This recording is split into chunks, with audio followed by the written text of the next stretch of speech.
Bismillahirrahmanirrahim. Assalamualaikum warahmatullahi wabarakatuh. Innal hamdalillah wassalatu wassalamu ala Rasulillah wa ala alihi wa ashabihi wa mawalah. Wala haula wala quwata illa billah, amma ba'du. Alhamdulillah, para bapak dan para ibu, para pemirsa kaum muslimin rahimani wa rahimakumullah. Insyaallah kita kembali melanjutkan pembahasan kita dari kitab Al-Aqidah Al-Wasithiyah. Kitab yang mengantarkan kita untuk memahami prinsip-prinsip akidah Ahlussunnah wal Jamaah yang membedakan dengan akidah Ahlul Bidah.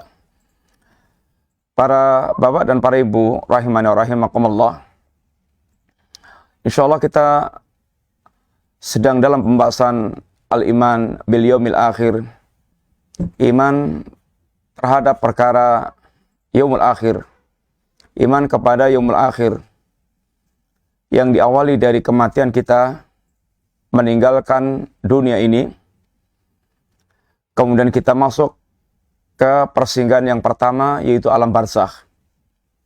Di alam barzakh, di sana ada fitnatul qabri.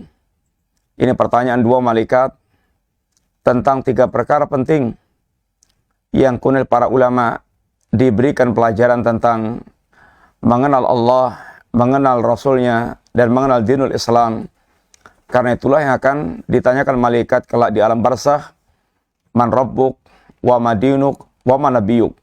Siapa Rabb sesembahanmu, apa agamamu, dan siapa Nabi yang diutus oleh Allah SWT.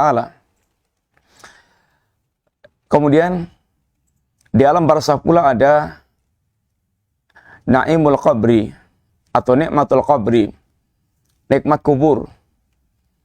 Bagi orang yang mereka lulus dengan pertanyaan dua malaikat tersebut, dia akan merasakan nikmatul qabri. Dia akan mendapatkan nikmat kubur dari diluaskannya kuburan, dibukanya pintu surga, sehingga dia merasakan nikmatnya di alam barzakh. Datangnya seorang yang sangat tampan, menyenangkan, dan dia adalah amal salehnya, sehingga alam barzakhnya merupakan taman di antara taman-taman surga. Demi sebagaimana di dunia ada Jannatul dunia, di barzakh juga ada jannah barzakh, kenikmatan barzakh. Sebaliknya orang mereka tidak bisa menjawab pertanyaan dua malaikat, dia akan mendapatkan adzabul qabri, adab kubur, sebagaimana telah diterangkan dalam hadis dari Rasulullah SAW. Di alam barzakh ila yaumi yub'atsun, sampai hari dibangkitkannya. Ini terjadinya kiamat kubro. Ditiupkannya sangkakala yang kedua, yang merupakan kebangkitan manusia dari alam barzakhnya untuk menghadap Allah di ardul mahsyar, menghadapi pengadilan Allah SWT. Dia dibangkitkan dari alam barzakhnya dalam keadaan atau dikembalikan ruh mereka ke dalam jasad-jasad mereka sesuai dengan kekuasaan Allah, dan sangat mudah bagi Allah untuk mengembalikan ruh ke dalam jasadnya. Baik jasad itu meninggal dalam kondisi biasa, atau dimakan binatang buas, atau jatuh dari pesawat, atau dia dibakar, sangat mudah bagi Allah untuk mengembalikan ruh mereka kepada jasad mereka dengan proses kematian apapun yang dialami oleh manusia. Kemudian manusia dibangkitkan dalam keadaan uratan, khufatan, uratan, ghurlan, dalam keadaan telanjang kaki, telanjang badan, dan dalam keadaan belum dikhitan. Suasana yang dahsyat di hari itu tidak menjadikan mereka saling melihat satu dengan yang lainnya, walaupun mereka dalam kondisi telanjang badan, belum dikhitan. karena dahsyatnya suasana di hari tersebut. Kemudian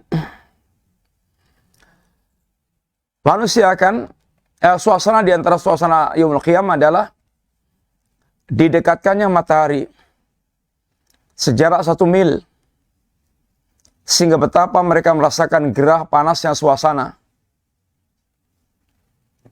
Dalam keadaan mereka tumplak-blak di Ardul Mahsyar, mereka harus menanggung panasnya terik matahari, sehingga mereka pun berbondong-bondong mencari orang bisa memintakan syafaat kepada Allah SWT. Akan tapi tidak ada yang sanggup kecuali ketika mereka telah sampai kepada Rasulullah SAW. Tapi di antara manusia pula ada yang mendapatkan perlindungan Allah di saat tidak ada perlindungan kecuali perlindungan Allah Ta'ala, itu sebagaimana dalam hadis tentang 7 golongan yang mendapatkan perlindungan Allah di hari ketika tidak ada perlindungan kecuali perlindungan Allah Ta'ala. Kemudian dalam suasana demikian pula manusia sesuai dengan kadar amalnya dibanjiri keringat. Ada yang mereka keringatnya semata kaki, ada yang sebetis, ada selutut, ada sepinggang, ada yang bahkan sampai mau menenggelamkan mereka sampai ke daun telinga. Semuanya itu ala qadri a'malihim, sesuai dengan kadar amal mereka. Kemudian dalam keadaan atau di antara peristiwa yang mereka alami di Ardul Mahsyar adalah dihisabnya amal-amal mereka. Ditegakkannya hisab oleh Allah SWT. Dihitung semua amal mereka. Direkap semua amal mereka. Dan tidak ada yang sanggup untuk mengelak dari hisab Allah Ta'ala. Ada yang dihisab dengan hisaban yasiran, hisab yang mudah, hisab di mana Allah akan menyendiri dengan seorang mukmin. Allah akan beberkan semua amal yang telah mereka lakukan dan mereka mengakui dan betapa sangat malunya mereka di hadapan Allah. Tetapi Allah tutup aib mereka dan Allah tidak beberkan di hadapan khalayak ramai manusia. Itulah hisaban yasira. Hisabnya seorang mukmin yang menyendiri dengan Allah Ta'ala. Tapi orang yang mereka dihisab dengan hisab yang berat, mereka akan dibeberkan di hadapan manusia. Sehingga alangkah sangat malunya mereka. Dan kita berlindung pada Allah Subhanahu wa Ta'ala dari hisab yang seperti ini. Lalu Allah akan timbang seluruh amal mereka. Orang yang mereka berat timbangan amal kebaikannya akan menjadi orang yang beruntung. Orang mereka ringan timbangan amalnya akan menjadi orang yang celaka. Dan Allah pun akan berikan kepada mereka kitab catatan amal. Bahkan dalam keadaan kitab catatan amal itu terbuka, Allah Subhanahu wa Ta'ala memerintahkan mereka, Iqra' kitabak, kafa binafsika al-yawma 'alaika hasiba. Silahkan baca kitab Anda sendiri. Cukuplah Anda yang merekap, menghisap merekap perbuatan kalian sendiri yang telah tertulis dalam kitab catatan amal tersebut. Kemudian di antara pula peristiwa yang Allah Subhanahu wa Ta'ala adakan di Ardul Mahsyar adalah Al-Haud. Ini telaganya Rasulullah sallallahu alaihi wasallam. Ada orang-orang yang mereka bisa menikmati telaga Nabi, telaga Al-Kautsar, karena telaga ini dari air yang berasal dari sungai Al-Kautsar yang ada di Jannah. Dan ada orang yang mereka tertolak untuk mendekat ke telaga Haud. Mereka yang bisa menikmati telaga Haud di antaranya adalah orang-orang yang mereka menyempurnakan wudhu mereka. Orang-orang yang mereka mencintai sunnah Nabi SAW dan tidak melakukan bid'ah-bid'ah. Orang-orang yang mereka bersabar atas pemerintahan yang zalim. orang-orang yang mereka ini tidak membantu imaratus sufaha, pemerintahan yang bodoh. Ini diantara orang mereka akan menikmati telaga haudnya Nabi sallallahu alaihi wasallam, telaga yang bentuknya persegi empat, yang panjangnya sejauh perjalanan 1 bulan, yang airnya lebih putih dibandingkan dengan susu, kemudian lebih manis dibandingkan dengan madu, kemudian cangkirnya sebanyak bintang yang ada di langit. Ini di antara penjelasan berkaitan dengan telaga haud. Di antara mereka tertolak dari telaga haud, ada orang-orang murtad, yang mereka murtad dari agama ini. Kemudian para al-bidah, gembong-gembong al-bidah, bid'ah-bid'ah dalam perkara akidah, yang bahkan mereka di antara mereka mengingkari pula adanya telaga haud. Kemudian juga orang-orang mereka membantu penguasa yang bodoh, membenarkan kedustaan para penguasa yang bodoh. Ini ada orang-orang yang mereka akan terusir di telaga haudnya Nabi. Di antara peristiwa pula adalah yaitu as-sirat, yang insyaallah akan kita bicarakan pada sore hari ini. Was-siratu mansubun ala matni jahannam. Berkata Syekhul Islam rahimallahu taala, beliau mengatakan was-sirat, dan sirat itu mansubun ala matni jahannam. Dia terbentang di atas ini mulut jahanam. Wa wal jisrul ladzi bainal jannah wan nar.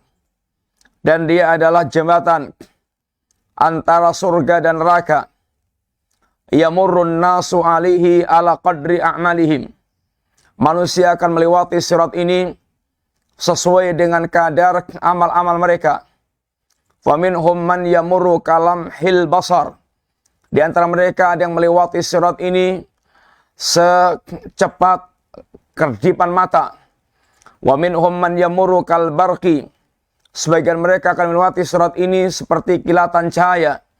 Wa minhum man yamurru karri. Di antara mereka ada yang melewati sirat ini secepat angin. Wa minhum man yamurru kal farasi al jawad. Ada orang melewati sirat ini seperti larinya kuda yang cepat. Wa minhum man yamurru karikabil ibil.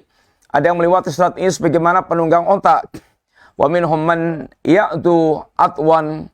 Wa minhum man yamshi masyan. Wa minhum man yarhafu zahfan. Di antara mereka pula ada yang mereka yaitu merangkak, berjalan. Ada yang mereka itu ini melewati dengan merangkak. Di antara mereka ada yang wa minhum man yukhtafu, ada yang tercakar pengkait, fayulqa fi jahannam, kemudian mereka pun terlempar ke jahanam. Ada mereka itu terpeleset, tergelincir dan terlempar ke jahanam. Fa innal jisra alihi kalalib takhtifun nas bi'amalihim. Dan sungguhnya jembatan sirat ini ada kalalib, ini ada namanya pengkait-pengkait yang akan mengait manusia sesuai dengan kadar amal mereka. Faman marra ala sirat, barang siapa yang mereka berhasil melewati sirat, dakhala al-jannah, yaitu dia akan masuk surga. Faida abaru ali, ketika mereka telah berhasil melewati sirat tersebut. Waqafu ala qantaratin bainal jannah wan nar, dan mereka akan berdiri di sebuah qantarah, jembatan antara surga dan neraka.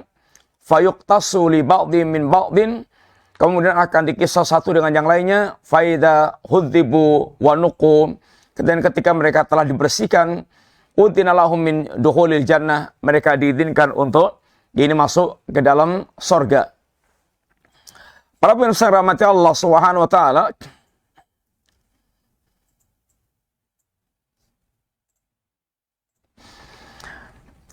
beliau katakan bahwasanya setelah memberikan beberapa poin yang berkaitan dengan beberapa peristiwa yang akan kita alami di Yaumul Qiyamah, dari dikembalikannya ruh ke dalam jasad, dibangkitkannya dari alam barzah dalam keadaan khufatan, uratan, ghurlan, kemudian didekatkannya matahari, kemudian mereka berkeringat, dibanjiri keringat mereka, kemudian mereka akan dihisab, mereka akan ditimbang amalnya, mereka akan diberikan lembaran catatan amal mereka, lalu mereka akan juga berkaitan telaga haud.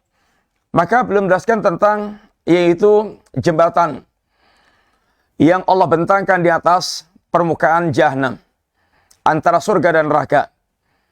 Semua orang akan melewati, semua orang mereka akan melalui jembatan sirat ini. Yang sirat ini diterangkan oleh Allah dan Rasulnya SAW, jembatan yang sangat mengerikan. Dan orang yang melewati sirat ini, ada yang mereka melalui sesuai dengan cara amal mereka, ada yang secepat kilat, secepat kedipan mata, secepat kuda yang berlari cepat, secepat orang naik unta, secepat orang yang lari, orang yang berjalan, ada yang mereka kemudian merangkak, ada yang mereka bahkan tergelincir ke dalam jahanam. Ini semuanya adalah apa yang disebutkan oleh Rasulullah SAW. Mari kita lihat beberapa hadis yang berkaitan dengan sirat ini, yang diterangkan di dalam beberapa hadis Nabi yang telah disemulkan oleh beliau dalam perkataan tentang masalah sirat tersebut. Maka di sana kita akan melihat tentang kondisi sirat, yang semua kita akan melewati sirat tersebut. Yang dikatakan sirat adalah dakhdun madhi'an masillah, jalan yang sangat licin, yang sangat menggelincirkan manusia, yang kita semuanya akan melewatinya. Yang Allah katakan, wa inna minkum illa wariduha kana ala rabbika hatman maqdiyya. Dan setiap kalian pasti akan melewatinya. Dan setiap kalian pasti akan melewatinya. Karena ala rabbika hatman maqdiyya, itu sebuah kepastian yang datang dari Allah Subhanahu wa taala. Para ulama menjelaskan bahwasanya yang dimaksudkan dengan wa im minkum illa wariduha, setiap kalian pasti akan memasukinya, yaitu melewati jembatan sirat. Melewati itu jembatan sirat yang dibentangkan oleh Allah Subhanahu wa taala. Sebagaimana sabda Rasulullah SAW, "Tsumma yu'ta bil jasri fayuj'alu baina dhahrai jahannam." Kemudian akan didatangkan jembatan, lalu mereka akan dibentangkan di atas permukaan jahanam. Qulna ya Rasulullah wa mal jasru. Para sahabat katakan, ya Rasulullah, apakah itu al-jasru? Apakah itu jembatan? Kata Nabi, madhadatun masillah, yaitu licin lagi menggelincirkan. Jembatan yang licin lagi menggelincirkan. Alaihi hatatif wa kalalib, yang di atasnya itu ada besi-besi pengait dan ada kawat-kawat yang berduri. Wa hasatun mufaltahatun, demikian pula jembatannya ini seperti bagaikan pohon yang berduri di Najd. Wa hasakatun mufaltahatun laha syaukatun wa kaifa takunu binajsin yuqalu laha as-sa'dan. Dan jembatan ini di atasnya ada besi-besi yang pengait, ada kawat berduri yang ujungnya itu bengkok bagaikan pohon berduri di Najd yang dikenal dengan pohon Sa'dan. Hadis di atas menjelaskan kepada kita bahwasanya sirat ini licin, lagi menggelincirkan. Di atasnya ada besi-besi pengait dan ada kawat-kawat berduri yang ujungnya bengkok seperti pohon berduri di Najd yang dikenal dengan pohon Sa'dan. Kemudian diterangkan pula di dalam hadis yang lainnya, Nabi katakan tentang sirat, wa yuqrabu jisru jahannam, dan akan dibentangkan ini jembatan Jahanam. Qala Rasulullah SAW, Nabi bersabda, fa'akunu awwala man yujizu, aku adalah orang pertama yang melewati sirat tersebut.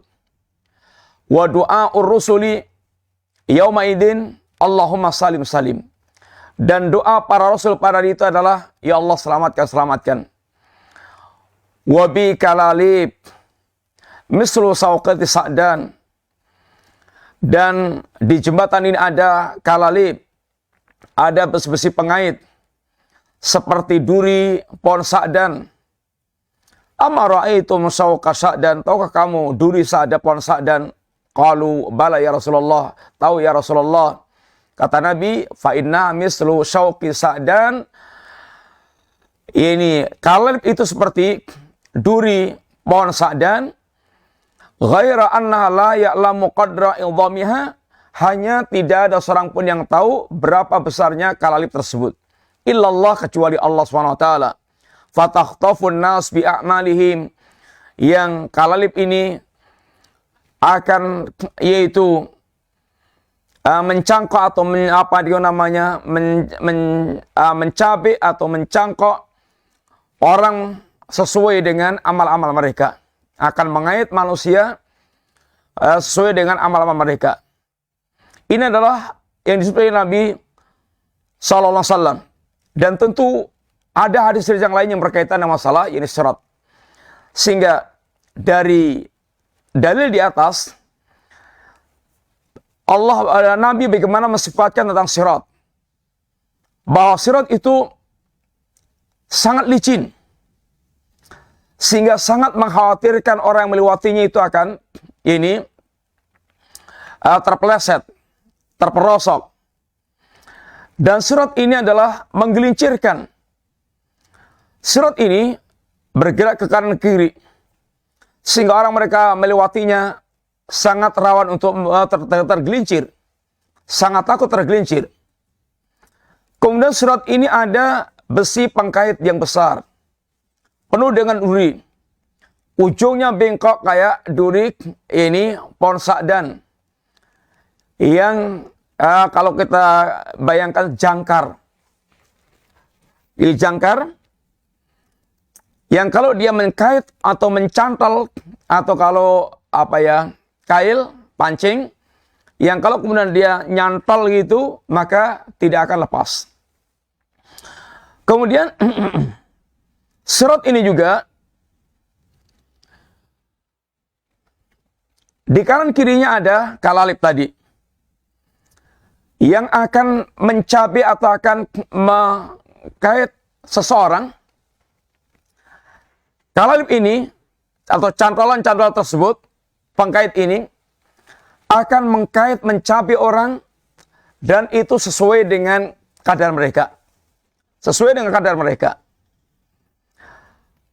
Orang yang di dunia, mereka ini tenggelam dalam syahwat, dan mereka tenggelam dalam syubhat, maka mereka akan tercabik-cabik dengan kalalib tersebut.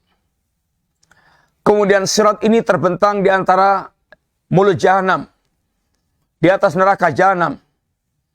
Orang yang melewatinya, ada yang sampai kemudian terjerumus dan tercebur terjatuh ke dalam neraka jahanam. Kemudian sirat tersebut digambarkan sangat halus, sangat lembut. Adaqqu minasya'r, lebih lembut dibandingkan dengan rambut, dan sangat tajam. Ahadtu minas saif, lebih tajam dibandingkan dengan pedang. Dan ini tentunya semuanya adalah kuasa Allah dengan jembatan yang sangat lembut, yang lebih lembut daripada rambut, dengan sangat tajam, lebih tajam dibandingkan dengan pedang. Lalu orang bisa melewati sirat tersebut dengan segala kondisinya. Semuanya adalah dengan kekuasaan Allah SWT. Para pemirsa rahmati Allah Ta'ala, lalu bagaimana kondisi orang-orang yang mereka melewati sirat? Diterangkan di dalam beberapa hadis Rasulullah SAW Di antaranya hadits yang diriwayatkan oleh sahabat Abu Hurairah radhiyallahu anhu, bersabda Rasulullah sallallahu alaihi wasallam, "Tursalul amanah warrahim fataqumani jambatai sirat yaminan washimalan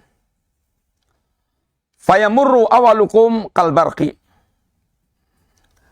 Nabi katakan di antaranya akan diutus amanah dan rahim. Akan diutus amanah dan rahim. Di mana amanah dan rahim ini keduanya berdiri di samping kanan kiri sirat. Dan ini menunjukkan tentang sangat pentingnya masalah amanah dan sangat pentingnya tentang masalah ini rahim. Dalam agama kita, kedudukan amanah sangat tinggi. Dan di antara sifat ahlul jannah adalah mereka amanah. Bukan orang-orang yang berkhianat. Dia senantiasa mengemban amanah. Dan amanah termasuk di antara apa yang Allah tawarkan kepada manusia saat mereka belum terlahir ke dunia. Inna aradnal amanata ala samawati wal ardi wal jibal. Sungguhnya kami telah tawarkan amanah kepada langit, kepada gunung, kepada bumi, kepada gunung. Fa'abaina ayyahmilnaha wa asfaqna minha. Mereka enggan untuk menerimanya karena khawatir enggak sanggup mengemban amanah. Wa hamalahal insan. Kemudian manusia mereka yang sanggup mengemban amanah. Innahu kana zaluman jahulan. Dan ternyata manusia ini memang betul-betul sangat zalim dan sangat bodoh. Dalam perjalanannya mereka mengemban amanah, banyak di antara manusia yang mereka zalim. Mereka menzalimi diri sendiri. Mereka bersikap tidak adil. Dan mereka bodoh. Bersikap penuh dengan kebodohan. Sehingga mereka mengkhianati amanah yang telah mereka sanggup untuk mereka emban. Zalim dan bodoh, ini mereka yang melakukan hal-hal yang menunjukkan mereka tidak amanah dengan apa yang telah mereka sanggup untuk mengemban amanah tersebut. Di antaranya pula pentingnya yaitu rahim. Menyambung silaturahim. Memperhatikan yaitu masalah rahim, hubungan kekerabatan kita. Dan agama kita mengajarkan semakin seorang memiliki kedekatan hubungan kerabat dengan kita, hak mereka semakin tinggi. Ini hak yang mestinya semakin diperhatikan. Sehingga diletakkannya amanah dan rahim menunjukkan tentang pentingnya dua perkara tersebut. Karena keduanya akan menggugat orang yang mereka melewati sirat. Dan alangkah sangat banyaknya para pengkhianat dalam kehidupan ini. Yang mereka mengkhianati amanah. Baik dari amanah yang kecil sampai amanah yang besar. Amanah-amanah di antara kita maupun amanah antara kita dengan Allah SWT. Amanah Allah kepada kita adalah mewujudkan syariat. Mewujudkan ajaran Allah SWT. Maka barang siapa yang dia menyelisihi syariat agama Allah, dia telah berkhianat terhadap risalah Allah SWT. Barang siapa dia bermaksiat kepada Allah, maka dia telah berkhianat dengan amanah untuk mentaati Allah SWT. Barang siapa dia melakukan kekafiran, kesyirikan, kemungkaran, kemaksiatan, ini semuanya merupakan bentuk ini pengkhianatan terhadap amanah yang telah mereka sanggupi dari Allah SWT. Termasuk yaitu pengkhianatan amanah adalah amanah di antara manusia. Amanah antara manusia. Orang terkadang diberikan amanah kepercayaan untuk mengelola sesuatu, lalu dia khianat. Termasuk ini kepemimpinan yang Allah berikan kepada kita dari kepemimpinan keluarga, kepemimpinan masyarakat dari tingkat RT, RW, kemudian lurah, camat, bupati, gubernur sampai presiden. Alangkah sangat banyaknya para pengkhianat di antara pemimpin yang ada. Termasuk khianat di antara ini muamalah di antara kita manusia. Ini adalah menunjukkan tentang pentingnya amanah. Kacau balaunya kehidupan ini karena mereka tidak amanah. Oleh karena itulah iman itu sangat berkaitan dengan amanah. Iman, aman, amanah. Ini adalah akarnya sama. Orang yang imannya betul-betul merasuk dalam hati, pasti dia akan amanah. Dan sikap amanah itu akan menghasilkan rasa aman. Yang menjadikan orang tidak merasa aman itu karena pengkhianatan-pengkhianatan. Seorang bos, kalau dia punya karyawan yang amanah, alangkah sangat tenang dan tentramnya. Tapi alangkah sangat risaunya dan gelisahnya seorang bos yang karyawannya itu pengkhianat semuanya. Seorang penguasa yang bawahannya amanah, alangkah sangat senang dan tentramnya. Tapi penguasa yang bawahannya pengkhianat semuanya, ini alangkah sangat, ini sengsaranya. Sehingga kehidupan ini akan menjadi aman ketika mereka amanah. Tidak aman itu karena orang tidak amanah. Diamanai, dikhianati. Pekerjaan dikhianati. Ini proyek dikhianati. Ini semuanya menjadikan ini dunia menjadi kacau balau, carut marut, karena tidak amanah sehingga tidak aman. Iman itu melahirkan amanah, dan aman itu menghasilkan ini keamanan. Sehingga amanah ini akan ditegakkan Allah di jembatan Jahanam, dan akan menuntut orang yang mereka melewati sirat. Demikian pula ini rahim.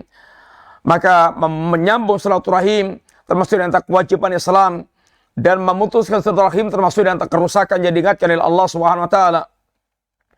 Kemudian berkata perawi, qultu bi abi anta wa ummi ayu syai'in kamaril barqi ya Rasulullah. Bagaimana itu melewati sirat secepat cahaya? Kata Nabi, alam tarau ilal barqi kaifa yamuru wa yarji'u fi tarfati ainin. Tidakkah kalian melihat bagaimana kilatan cahaya ini yang terjadi hanya sekejap dalam cahaya ini dalam kedipan mata manusia? Tidakkah kalian melihat, tidakkah kalian pernah melihat ini kilat bagaimana dia lewat dalam sekejap mata? Kemudian ini melewatinya, ada yang melewatinya seperti angin, kata Nabi. Summa kamururi. Lalu ada yang melewatinya seperti cepatnya angin. Summa kamarri thair, ada yang mereka melewatinya seperti burung terbang. Wasaddi rijal, ada orang mereka melewatinya, ini orang yang mereka lari. Orang yang mereka melewati dengan cara yaitu lari, kuda yang berlari kencang. Kemudian ada yang mereka itu melewati, semuanya itu terjadi tajribihim a'maluhum. Mereka semuanya itu terjadi, ada yang mereka secepat kilat, ada yang mereka secepat angin, ada yang mereka secepat burung terbang, ada yang mereka secepat orang yang mereka ini berlari. Itu semuanya adalah sesuai dengan kadar amal mereka. Wa nabiyyukum qa'imun 'ala sirat. Nabi kalian berdiri di atas sirat. Yaqul, Nabi kalian mengatakan, Rabbi salim salim, ya Rabb selamatkan selamatkan, ya Rabb selamatkan selamatkan. Hatta ta'jisa a'malul ibad hatta yaji'ar rajul falastati usair illa zahfan. Nabi doanya adalah, ya Allah selamatkan selamatkan ya Allah, hingga ada seorang yang lemah amalannya sehingga dia mendatangi dalam keadaan dia tidak bisa melewati kecuali dengan cara merangkak. Dia merangkak, yang kemudian wa fi hafati sirat kalalib, yang di pinggirnya atau di kanan kirinya sirat ini, kedua belah pinggirnya sirat ini ada kalalib, itu ada penggait. Mu'allaqah ma'murah bi'ahdi man umirat bi. Kalalib ini dia akan menggantung, dia bergantungan untuk menyambar siapapun yang diperintahkan untuk diambil atau untuk disambar.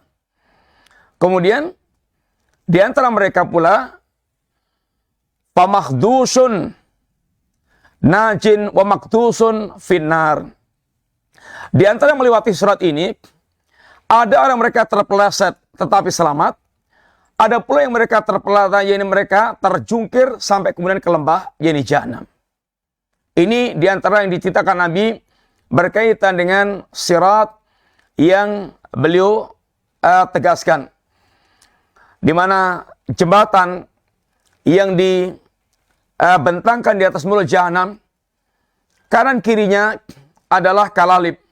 kanan kirinya Allah tegakkan amanah dan rahim yang akan menuntut orang mereka melewatinya. Kemudian orang yang melewatinya ini ada yang secepat cahaya, ada yang secepat angin, ada yang secepat burung, ada yang secepat larinya kuda. Semuanya bersesuai dengan kadar amal mereka.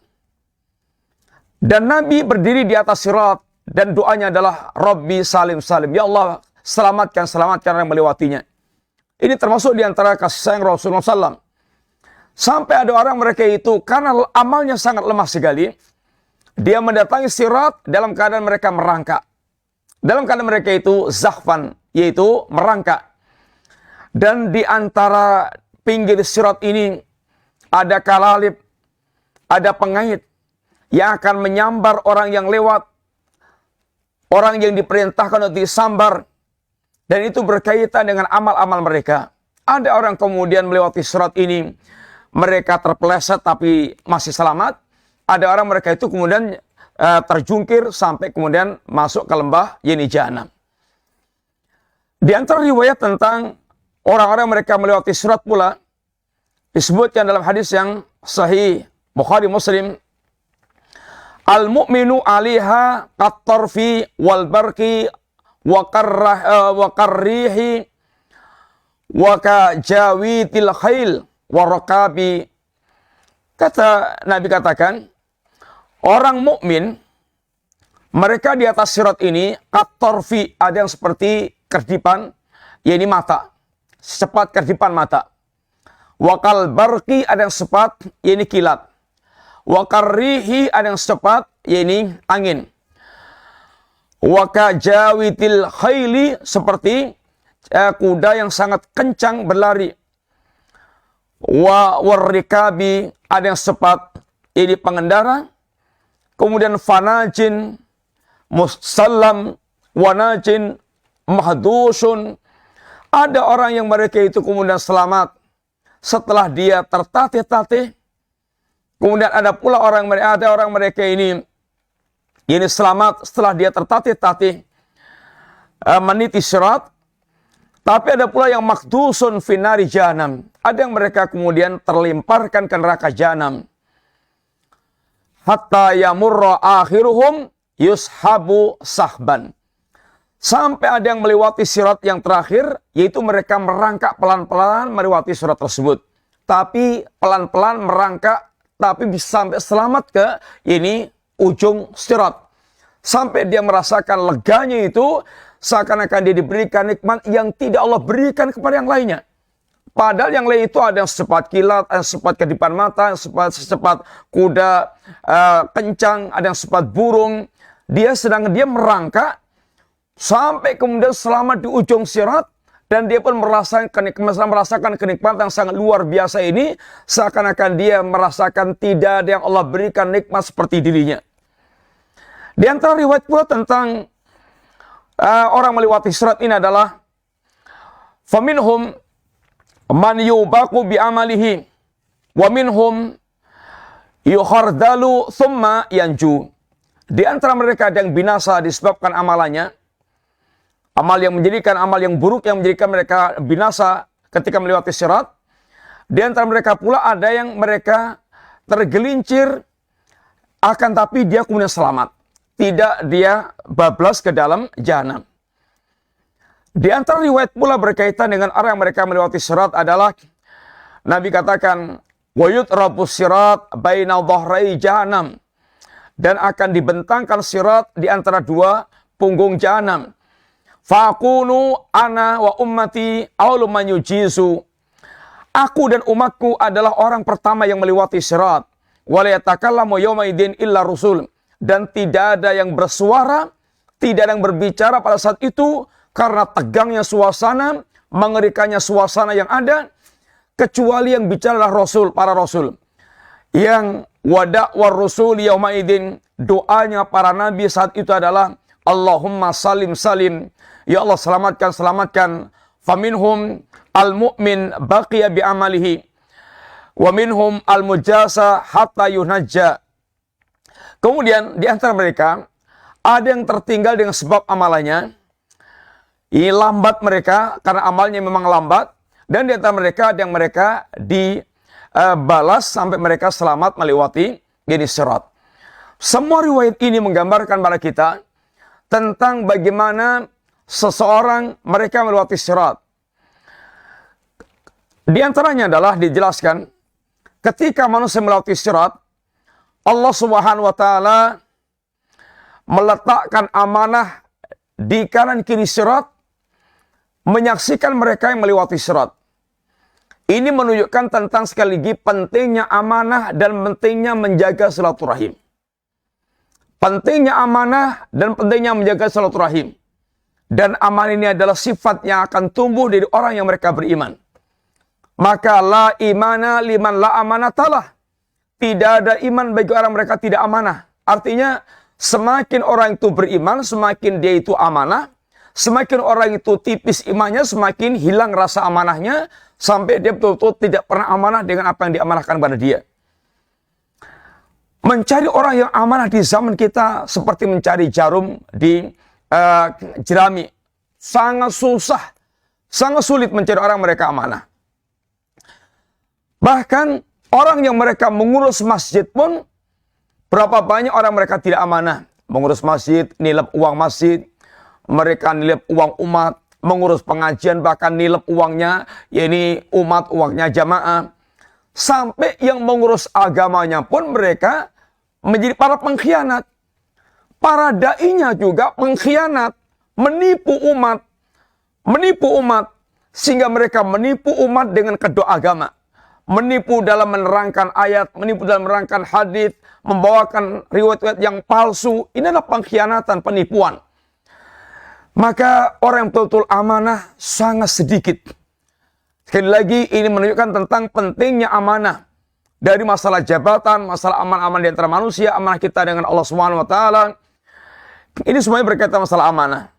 Dan pentingnya berkaitan yang menjaga silaturahim. Bagaimana kita menyambung silaturahim. Dan barang siapa dia melalaikan keduanya, maka dia akan gemetar ketika mereka melewati sirat. Akan penuh dengan ketakutan ketika mereka melewati sirat. Bayangkan, seandainya Anda sedang disaksikan oleh Allah Subhanahu wa taala atau disaksikan bos, lalu ada di antara orang lain yang menggugat Anda, alangkah sangat gemetarnya Anda dengan gugatan tersebut. Apalagi berkaitan dengan suasana kita di pengadilan Allah Subhanahu wa taala saat dalam kondisi yang sangat menegangkan di atas sirat. Kemudian ada yang menggugat kita, itu amanah dan rahim. Kemudian yang kedua, bahwa kecepatan manusia dalam melewati sirat ini sesuai dengan kadar amal mereka. Ala qadri amalihim.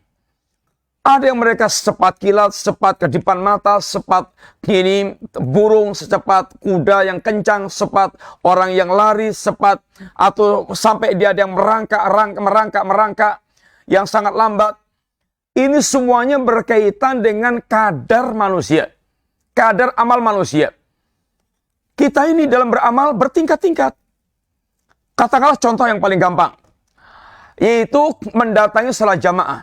Ada orang yang mereka ini sebelum adzan sudah standby di masjid. Ada orang yang setelah adzan baru datang ke masjid. Ada orang yang mereka selalu terlambat terus datang ke masjid itu. Salat hampir selesai baru datang. Ini kenyataan yang kita lihat dalam keseharian kita. Artinya orang beramal itu bertingkat-tingkat. Bertingkat-tingkat. Bagaimana kondisi kecepatan kita dalam menyambut surat Allah dan Rasulnya di dunia sekarang ini? Ini akan sangat menentukan, yaitu nasib kita ketika melewati sirat. Ketika kita melewati sirat di akhirat kelak. Kemudian, orang yang mereka melewati sirat ini, ada yang sampai merangkak, kemudian terpelanting. Ada yang mereka terpelanting itu hampir jatuh, tetapi selamat. Tapi dia masih selamat. Belum sampai dia jatuh ke lembah jahanam. Tetapi ada orang mereka itu terpeleset, tergelincir, dan mereka kemudian terjun ke lembah ini jahanam. Kondisinya melewati sirat macam-macam. Dan semuanya itu berkaitan dengan kadar amal yang kita lakukan. Kemudian Allah letakkan di kanan kiri sirat ini kalalib. Kalalib ini pengait-pengait yang ujung besinya itu bengkok untuk menyambar manusia yang lewat di situ. Yang tercabik-cabik itu siapa? Yang tercabik-cabik oleh kalalib ini adalah orang yang mereka di dunia tercabik-cabik oleh syahwat dan syubhat. Orang yang di dunia yang mereka ini dicabik-cabik, dicabik-cabik oleh syahwatnya, bolak-balik itu dia kecemplung dalam godaan syahwat. Apakah mendem, apakah judi, apakah zina, apakah yaitu harta atau jabatan. Dia selalu kecemplung dalam syahwat-syahwat itu. Sampai dia merusak agama dia. Melalaikan agama dia. Karena syahwat dia tersebut. Ini syahwat maksiat, syahwat kemungkaran. Ada pula yang mereka terlilit oleh syubhat. Pikirannya kacau balau. Pikirannya jadi ruwet. Pikirannya betul-betul ya ini hancur, tidak lurus. Pikirannya kata orang Jawa bilang segleng. Sehingga enggak genah dia dalam beragamanya itu. Ruwet cara dia beragama. Orang yang mereka terjatuh dalam syahwat, terjatuh dalam syubhat, maka dia akan, ya ini ibaratnya orang Jawa itu dedel duel. Dia akan dedel duel, ketarik-tarik oleh kalalib yang letakkan di sirat, di jembatan sirat ini tersebut. Kemudian ia akan melewati pertama kali, yang akan lewat pertama kali melewati sirat adalah Rasulullah Sallallahu Alaihi Wasallam dan umatnya. Dan ini menunjukkan tentang keutamaan Nabi dan umat Muhammad Sallallahu Alaihi Wasallam. Kemudian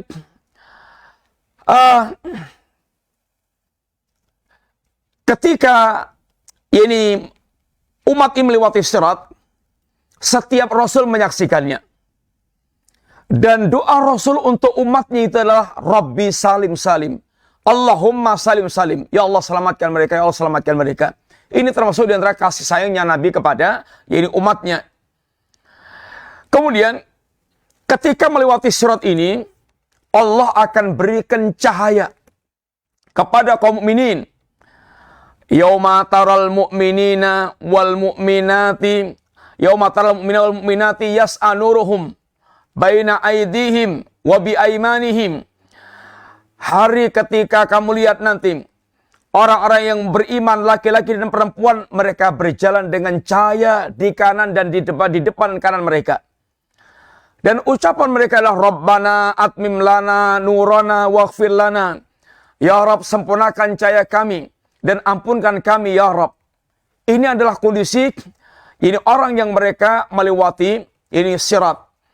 Para pemirsa rahmati Allah Subhanahu wa taala, maka renungkanlah bagaimana diri kita saat nanti melewati sirat.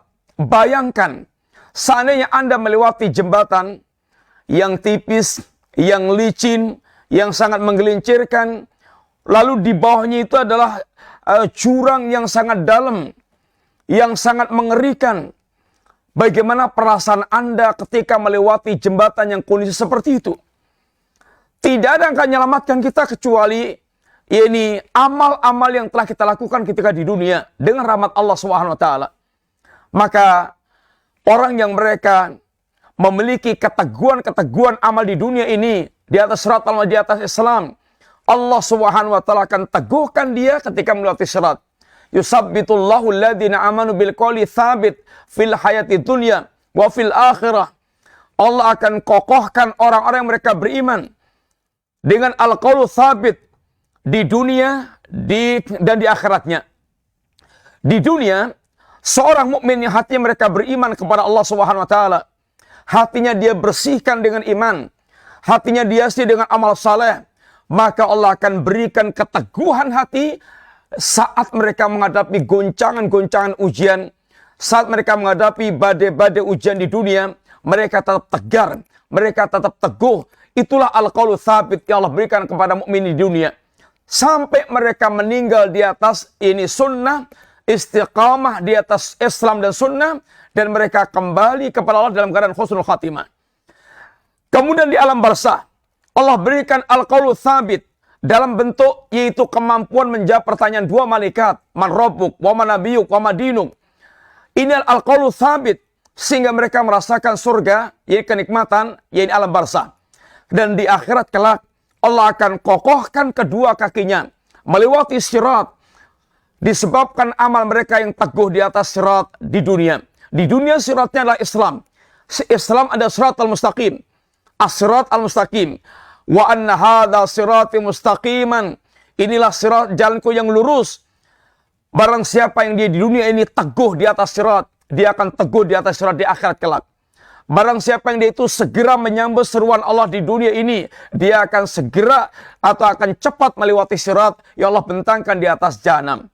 Kemudian beliau mengatakan bahwa setelah seorang melewati sirat ini, akan ada yang namanya ini qantarah.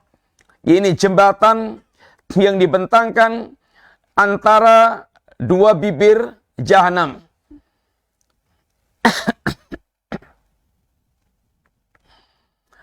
Beliau katakan tadi,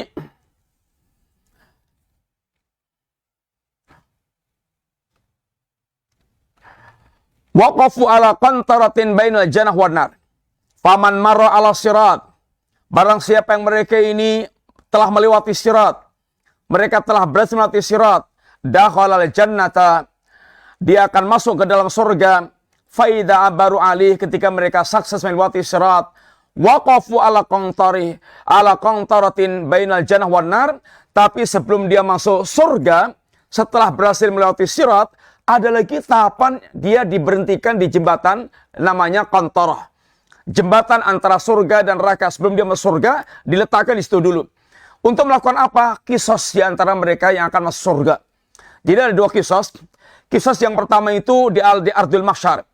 Qisas di Ardul Mahsyar itu adalah qisas antara kisah umum, ibaratnya kisah umum antara mukmin dengan kafir, mukmin dengan mukmin yang lain yang mereka saling menzalimi di dunia akan dikisas ketika di Ardul Mahsyar. Penegakan kisah di situ. Ada lagi kisah yang akan dilakukan oleh antar ahlul jannah sebelum masuk jannah, yaitu membersihkan hati mereka sehingga masuk jannah itu betul hatinya bersih seperti satu hati.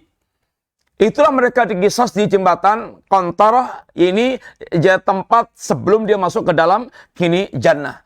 Setelah itu baru dia masuk jannah, dan insya Allah akan kita bicarakan tahapan berikutnya setelah selesai pembicaraan tentang masalah sirat. Maka pembicaraan berikutnya adalah tentang ini bab tentang dukhulul jannah, masuknya hamba ke dalam ini surga. Demikian berkaitan dengan pembicaraan masalah sirat. Semoga Allah Subhanahu wa taala menjadikan kita di antara orang yang istiqamah di atas agama Islam di dunia sekarang ini hingga kita kembali kepada Allah dalam keadaan di atas Islam dan sunnah, dalam keadaan husnul khatimah, sehingga kita dikatakan orang yang teguh di atas siratal mustaqim. Dan kemudian di alam barzakh Allah akan berikan al-qaulu tsabit, kemampuan menjawab pertanyaan dua malaikat. Lalu kemudian mereka di kampung akhirat akan diberikan Allah keteguhan, yaitu kekokohan, keteguhan melewati sirat, jembatan yang Allah bentangkan di atas bibir jahanam, hingga mendapatkan kenikmatan semenjak di dunia, di alam barzakh, sampai di akhiratnya dia dimasukkan ke dalam jannah. Itu yang kita sampaikan dulu. InsyaAllah kita lanjutkan pembahasan kita pada pertanyaan berikutnya. InsyaAllah, biidznillah. Kita cukupkan sekian. Ada pertanyaan? Jazakallahu Ustaz atas semua materi yang sudah diberikan. Ada beberapa pertanyaan baik dari WhatsApp dan YouTube, Ustaz. Kita bacakan dari WhatsApp terlebih dahulu. Bismillah. Assalamualaikum warahmatullahi wabarakatuh. Waalaikumsalam warahmatullahi wabarakatuh. Izin bertanya, Ustaz. Ana seorang remaja berumur 17 tahun. Ana tinggal bersama kakak perempuan Ana dan bersama suaminya serta dua anaknya. Singkat cerita, Ana sering dikirim uang oleh orang tua Ana, namun hanya sekedar untuk membayar SPP sekolah, dan sisanya untuk uang saku, untuk beli bensin dan keperluan kecil lainnya. Nah, dari sini Ana makan sehari-hari dari penghasilan suami kakak Ana yang perempuan, atau bisa dikatakan abang ipar Ana. Nah, Ustadz, masalahnya abang ipar Ana ini lulusan sarjana alat musik, Ustadz. Jadi terkadang dia ada panggilan untuk rekaman dengan alat musik, seperti acara-acara yang ada alat musiknya. Nah, Ustadz, tapi di sisi lain, abang ipar Ana juga bekerja sebagai pengawas pembangunan proyek-proyek, seperti proyek rumah, pesantren, dan proyek lainnya. Lalu, bagaimana menyikapinya, Ustadz? Apakah Ana tetap boleh mengambil makanan dari hasil kerja abang ipar Ana yang bercampur aduk ini, Ustadz? Ya, bismillahirrahmanirrahim. Eh, yang pertama, semoga Anda senantiasa dimudahkan oleh Allah Subhanahu wa taala dan dicukupkan dengan apa yang Allah berikan kepada Anda melalui kedua orang tua Anda yang masih dalam masih tanggungan orang tua. Yang kedua, hendaklah Anda belajar untuk menghemat dan berusaha untuk belajar mandiri dengan berusaha untuk menyisihkan apa yang diberikan orang tua sehingga Anda berusaha untuk bisa memiliki tabungan sendiri dan bisa mandiri dengan kondisi Anda. Yang ketiga, berkaitan dengan keberadaan Anda, yaitu bersama dengan kakak Anda, kakak ipar Anda yang sering memberikan pada Anda, yang pekerjaannya campur antara yaitu orderan berkaitan masalah musik dan juga pekerjaan yang lainnya yang halal. Adapun musik dan nyanyian, para ulama telah jelaskan dengan dalil-dalilnya tentang haramnya musik dan nyanyian.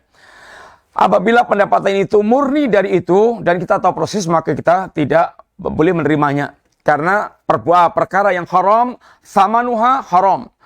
Hasilnya pun adalah haram. Kita tidak boleh untuk mengambil dari penghasilan yang haram. Tetapi ketika kakak Anda punya penghasilan yang lainnya, memborong dan semisalnya itu, dia adalah memiliki penghasilan yang halal. Maka pemberian kakak Anda anggap saja itu adalah dari yang halal. Dan usahakan ini tidak banyak-banyak menerima dari pemberian kakak Anda yang paling enggak hartanya bercampur baur dengan barang-barang yang atau pendapatan yang haram. Seandainya bisa mandiri, lebih baik Anda dengan ini berusaha untuk mandiri. Seandainya harus menerima, maka anggap aja itu adalah dari hasil yang halal, dari pekerjaan yang halal. Seandainya Anda tahu persis bahwasanya Anda diberikan dari hasil yang haram, maka Anda tolak, Anda tidak mau. Demikian wallahu ta'ala alam, ini bisawab. Jazakallahu Ustaz atas penjelasannya. Pertanyaan berikutnya, Ustaz. Assalamualaikum, Ustaz. Waalaikumsalam warahmatullahi wabarakatuh. Mohon penjelasannya, bagaimana jika orang tua berada dalam kesyirikan dan belum mau melepaskan praktek kesyirikannya? Sikap apa yang paling pas sesuai dengan tuntunan syariat? Ya, bismillahirrahmanirrahim. Sikap yang pertama adalah Anda menjadi anak yang menunjukkan birrul walidain yang baik pada orang tua. Sehingga orang tua betul-betul merasa pelayanan Anda, servis Anda memuaskan. Anak yang betul-betul bakti kepada orang tua Anda.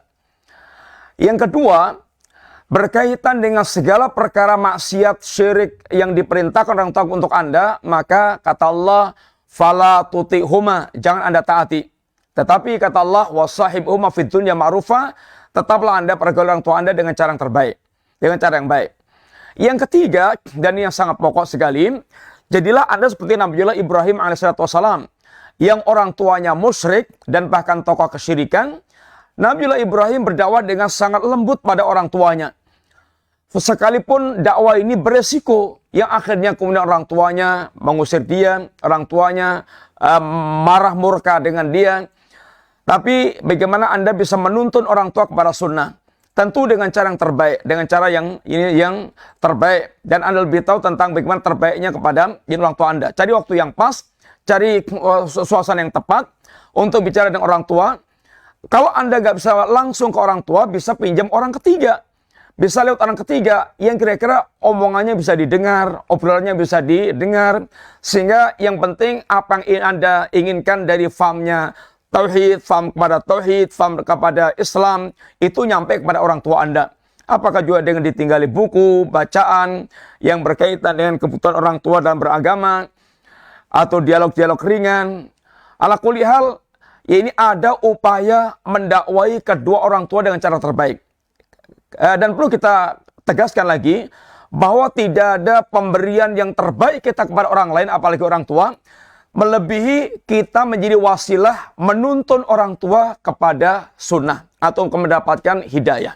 Wallahu ta'ala alam bisawab. Baik, jasa khairan Ustaz atas penjelasannya. Kita beralih ke pertanyaan Instagram Ustaz, dari Instagram. Assalamualaikum Ustaz. Waalaikumsalam warahmatullahi wabarakatuh. Mohon maaf, pertanyaan tidak sesuai tema. Mau bertanya, apakah boleh menggabung puasa Daud dengan Senin Kamis jadi dalam satu minggu? Puasa di hari Senin, Rabu, Kamis, dan Sabtu Ustaz. Ya, Bismillahirrahmanirrahim. Orang punya kebiasaan puasa Daud, boleh aja menggabung dengan datangnya hari Senin atau datangnya hari Kamis, dan mudah-mudahan Allah memberikan pahala yang double karena dia punya kebiasaan seperti itu. Wallahu ta'ala a'lam bishawab. Baik, jasa khairan Ustaz atas penjelasannya. Kembali ke pertanyaan dari WhatsApp. Assalamualaikum. Waalaikumsalam warahmatullahi wabarakatuh. Izin bertanya Ustaz, apakah amalan yang kiranya dapat diamalkan agar jalan kita dipermudah saat melewati jembatan Sirat? Dan kapan waktu pelaksanaannya Ustaz? Ya. Bismillahirrahmanirrahim. Di antaranya Nabi pernah sabdakan selain yang besar-besar yaitu di antaranya tauhid. Tauhid adalah yaitu amalan terbesar untuk menyelamatkan kita di kehidupan kita kamu akhirat kelak. Karena kalau kita nggak punya tauhid, maka semuanya muspro, nggak ada gunanya lagi. Tapi ada amalan khusus setelah tauhid yang akan menguatkan orang di atas sirat, yaitu dia memenuhi kebutuhan saudaranya. Man masya ma'akhihi fi hajatin. Barang siapa yang dia berjalan bersama saudaranya dalam sebuah keperluan, bahkan sampai tuntas dia memenuhi hajat saudaranya dengan keperluannya itu, asbatallahu, Allah akan kokohkan qadamai, kedua telapak kakinya, yaumatazul akdam, di hari banyaknya kaki tergelincir dari itu, yaitu ketika melewati sirat. Itu di antara amalan khusus yang disebutkan Nabi, di antaranya ya ini gampang membantu orang, suka melayani orang, sampai kadang bahkan sampai dia tuntas melayaninya. Ini termasuk di antara amal sosial yang memiliki dampak, ini dikokohkannya dia di sirat, di atas sirat. Wallahu ta'ala a'lam bishawab. Baik, jazakallahu khairan atas penjelasannya. Pertanyaan berikutnya Ustaz. Assalamualaikum warahmatullahi wabarakatuh. Waalaikumsalam warahmatullahi wabarakatuh. Semoga Allah senantiasa merahmati Ustaz. Amin. Afwan izin bertanya, apakah ketika kita telah memperoleh catatan amalan atau kitab di tangan kanan, tetap akan merasa kesusahan dalam melewati sirat karena amalan-amalan kita Ustaz? Ya, seperti yang telah kita sampaikan, insya Allah kemudahan di awal-awal waktu adalah alamat kemudahan hari-hari berikutnya. Sebagaimana di antaranya yaitu di kuburan, sejak di alam barzakh. Al-qabru awalu manazilil akhirah. Kubur itu merupakan persinggahan pertama yang di kampung akhirat. Faman naja fama ba'dahu aisaru minhu. Kalau dia selamat di kuburnya, hari-hari berikutnya akan lebih mudah bagi dia. Tapi barang siapa yang tidak selamat, wa malam yanju fama ba'dahu aisa, ini asyaddu minhum. Kalau dia tidak selamat di kuburnya, hari-hari berikutnya lebih berat bagi dia. Kalau dia selamat di alam barzahnya, saksi alam barzahnya, menerima kitab catatan dengan tangan kanannya, maka dia memiliki alamat akan mudah dimudahkan hari-hari berikutnya, diantaranya ketika melewati sirat. Wallahu ta'ala alam shawab. Baik, jazakallahu khairan Ustaz atas penjelasannya. Pertanyaan berikutnya. Assalamualaikum. Waalaikumsalam warahmatullahi wabarakatuh. Bagaimana kita umat manusia untuk tidak terbawa dengan hawa nafsu Ustaz?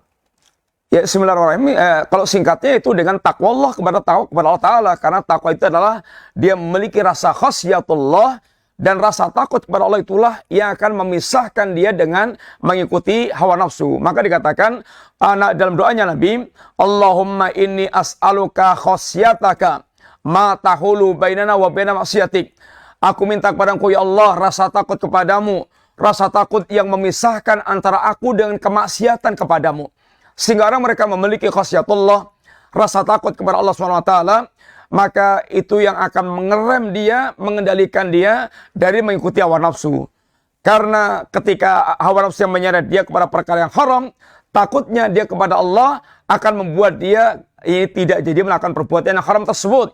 Sebagaimana seorang laki-laki pemuda, ini warajulun da'athu imra'atun data mansabin wa jamalin faqala ini akhafullah. Laki-laki yang akan mendapatkan perlindungan Allah dari kiamat kelak diantaranya adalah laki-laki yang mereka diajak, dirayu oleh perempuan, bukan perempuan satu legi, sangat tua lemu gunu-gunu.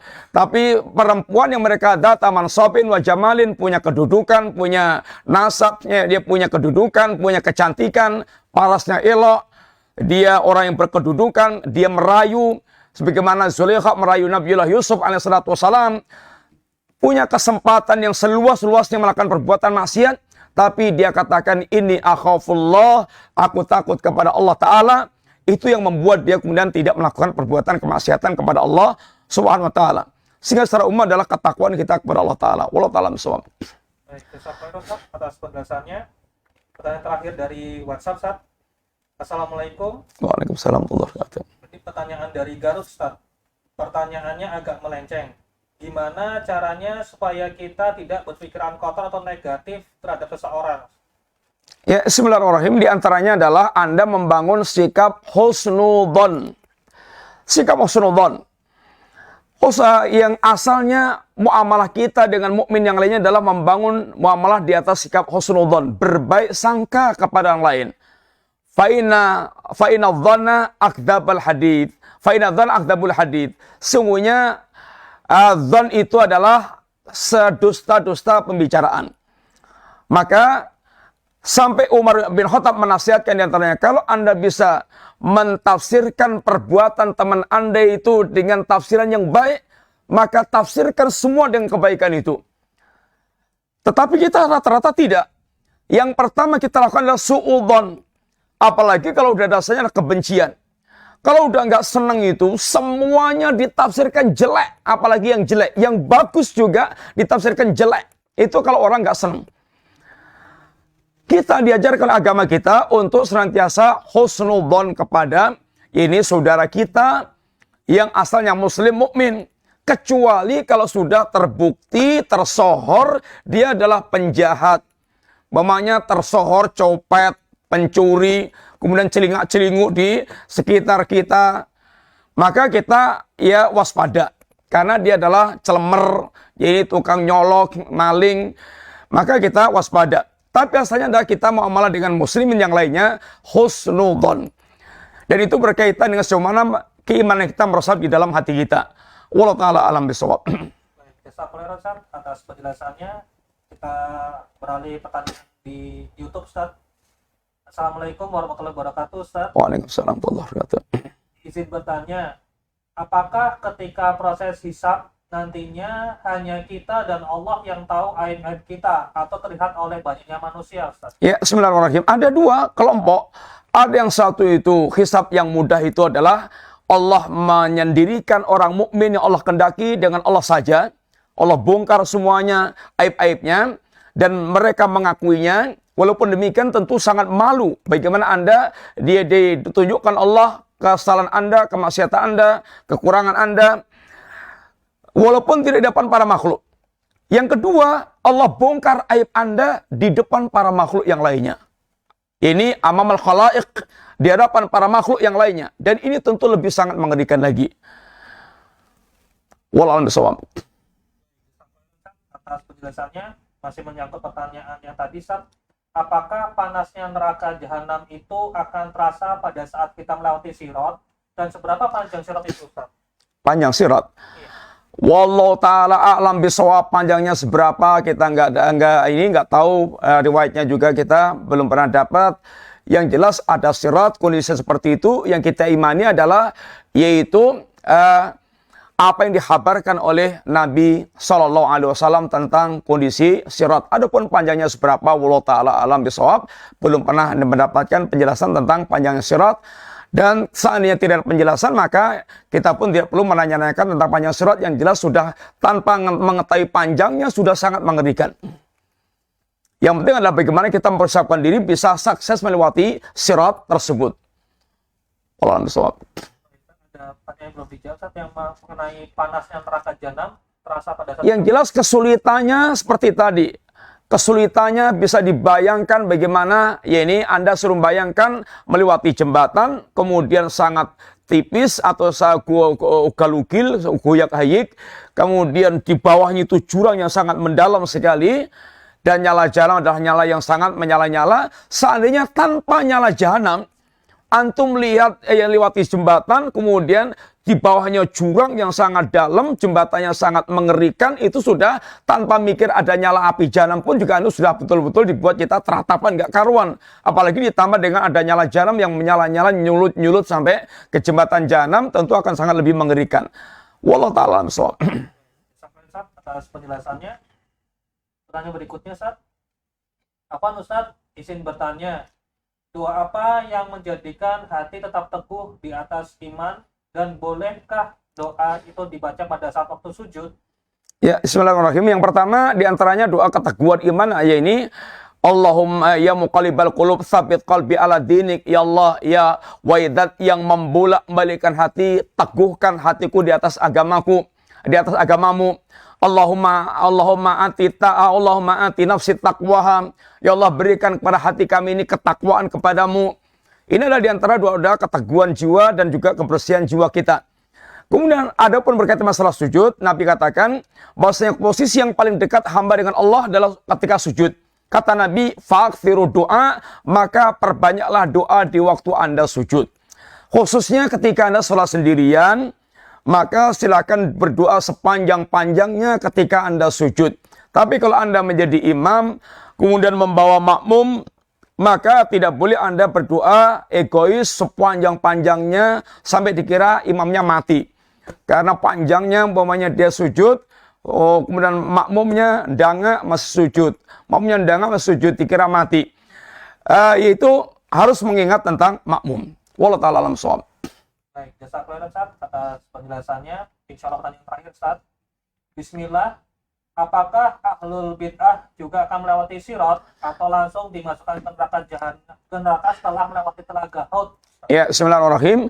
Ahlul bid'ah termasuk yang akan melewati sirat kecuali ahlul bid'ah yang mungkin sudah sampai pada tingkat kafir. Ahlul bid'ah bertingkat-tingkat. Ada yang udah bid'ahnya itu membuat dia kafir, ada yang bid'ahnya belum membuat dia kafir. Maka termasuk adanya kalib tadi, yaitu pengkait tadi itu. Pengkait ini akan mencabik orang-orang yang mereka itu tenggelam dalam maksiat di dunia, tenggelam dalam bid'ah di dunia, itu yang kecabik-cabik. Semakin dia tenggelam dalam banyak maksiat, semakin dia tenggelam dalam banyak bid'ah dan syubhat tadi itu, dia akan banyak kecabik-cabik sehingga del-del-duel dengan kaitan-kaitan tersebut. Wallahu ta'ala bishawab. Demikian kita sampaikan, semoga manfaat. Insyaallah kita lanjutkan pesan berikutnya. Bismillah wa sallallahu ala nabiyyina Muhammadin wa ala alihi wasallam. Terima kasih banyak. Subhanakallahumma wa bihamdika asyhadu an la ilaha illa anta astaghfiruka wa atubu ilaik. Assalamualaikum warahmatullahi wabarakatuh.